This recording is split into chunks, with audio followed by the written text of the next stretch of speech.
The particular skills required for a person to be in the movies is be very confident in the water. Hello, my name is Alex Llinas. I'm a professional freediver. Also, I get to be a stuntman every now and then for some movies and do some film work.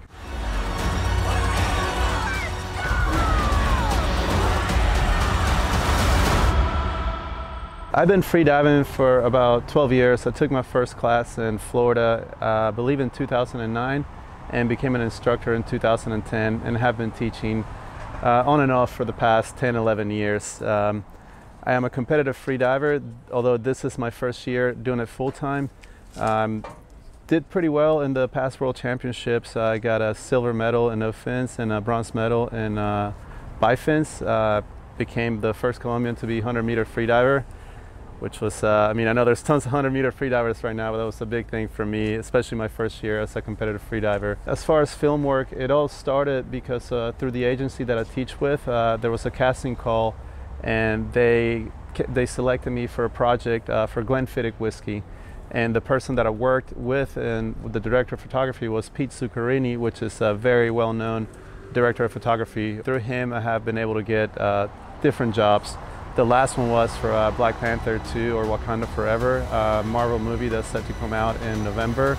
And originally I was slated to double the main villain, but my proportions were a little bit different. I was taller and a little slimmer than the main villain, so the role evolved into doing background stunts, some breath holds in some of the scenes, and also training the cast. For that, it was very important that I was a freediving instructor with a lot of experience, because I was able to get a lot of the stunt people and some of the actors to hold their breath and do their scenes properly without, comfortably. Very few of the stunt people had taken a freediving course. The majority of the people had never taken a freediver course. Some had never even taken a swimming course.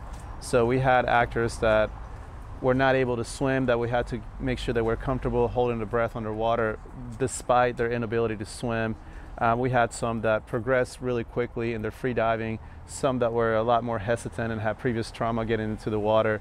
So it was every single different type of skill level and ability that we had to deal with. We practiced through the scene, rehearse it, warm up the actors as far as the breath hold, and get them into the right position. Sometimes it involves us manipulating the actors into a certain position under the water, and then make sure that we provide safety when they get to the surface and that they're comfortable, performing the scene. They all really love coming to the tank because the rigors of shooting is really demanding job, and they had also personal trainers that would get them up in the morning to go to the gym, and they had busy schedules during the day. So for them, coming to the tank was like their relaxation time, and they kept asking for more and more training in the tank.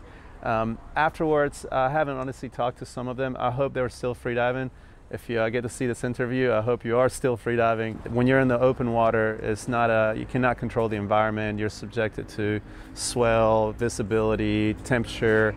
Also, it's a lot more dangerous to have inexperienced actors in open water doing scenes when there's no bottom, versus in a tank. It's a controlled environment where you can have control all the variables, so like I said, the water temperature, the visibility, the quality of the water, the set, so it becomes a lot easier if you're going to shoot extended period of time for underwater scenes that you have a tank.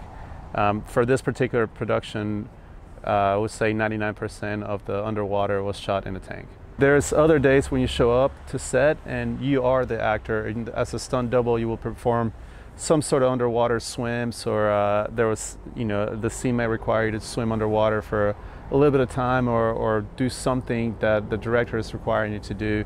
And sometimes it requires one person, other times it'll be up to 8-9 people in the water, so we have to coordinate our breath holds, our start times, our dive times, and our positions before the scene gets shot, and then make sure that we're all performing cohesively and to get the shot for the director. So for me, it was like a 8-month roughly stint, on and off. I would work like 6 weeks, be off 3, work 1, be off 2. It's kind of just randomly keep calling you. And that's one of the things that sucks about being in the movie industry, is you're always, especially in a project like this, you don't want to give up the work, but you are not the owner of your time. So you cannot say yes to anything without risking being called. at the, you know, the time. It's like, hey, want to go on a surf trip? Sure. And then as soon as you're about to get on the plane, it's like, we need you back tomorrow. And you know, when a production that big, you're no one, and you have to be at the mercy of their schedule. There's other productions that will, like Aquaman, the DC, they didn't use any water at all, so they call that dry for wet.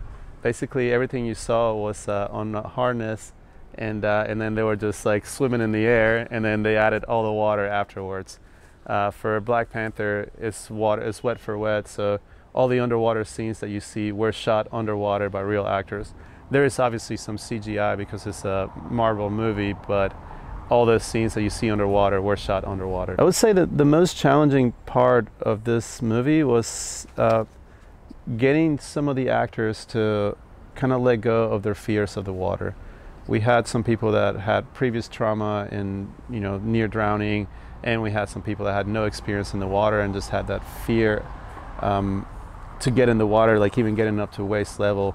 And that was the most challenging part, to get those people to overcome those fears. But it was also the most rewarding part of the whole process, because every single person that came into the tank ended up going to the bottom of the tank, which for them, like 5 meters may as well have been the bottom of the ocean. You know, like they were so excited and so encouraged about their skill, and then like wanted to come back and motivated. So it was the most challenging, but it's also the most rewarding part. For me, it was so much fun, and it's such a great job. Like, you're swimming underwater, doing monkey things, and, you know, chasing people sometimes. Sometimes you're getting pulled on the wire.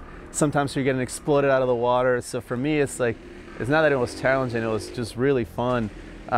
We did some testing takes that were like over 5 minutes, static breath holds of like doing scenes just to show the director what the actual stunt people were capable of doing if needed be. So those were probably the most challenging. I was definitely having a lot of contractions. Yeah, that's probably the most challenging one. Everything else was just fun, man. It's an entire day just playing in the water, and even the challenging stuff is really fun. I don't think anyone got hurt, but there was some times where, you know, especially with the wire pulls, sometimes you get hooked in a harness and they'll pull you across the water, and there was several people at the same time. There was close calls of people getting hurt, but we had no issues, at least underwater, with the stunts. The costumes were not made for the water. They had us have like this really big earrings and all these like adorned like feathers and things that would constantly keep coming off. And every time we would try to swim, like the costumes would explode and things would go everywhere. And the same thing with the actors. And there was like this whole trick where we'd just like take our earrings and throw them to the side so we wouldn't have to wear them during the shooting, and they would just freak out and come back to us and make us put them again, and they'd just be like, so it's like a little tug of war between the people in the costumes and the stunt people and the actors as well, because you know, visually they wanted to look, and they always do in a movie, and that doesn't necessarily mean that these people understand how that's going to behave underwater. And wearing the costumes that you'll see in the movie was kind of a shit show of itself. I mean, I am extremely lucky to have worked for such a movie. The entire experience was very rewarding. It was very nice. The team that I worked with was incredible. The director, Ryan Kruger, was an amazing human being to work for. The director of photography, Pete Zuccarini, was great, and the whole team got along really well. So this particular production was a dream to work for. Not to mention, it's going to be a really great movie that I'm looking forward to actually seeing. Being part of the film industry, I consider myself very lucky every time I get a job doing it. I mean, the pay is really well, and the people that you get to meet and what you get to do, you get to have fun and get paid for it. So it's quite an amazing job.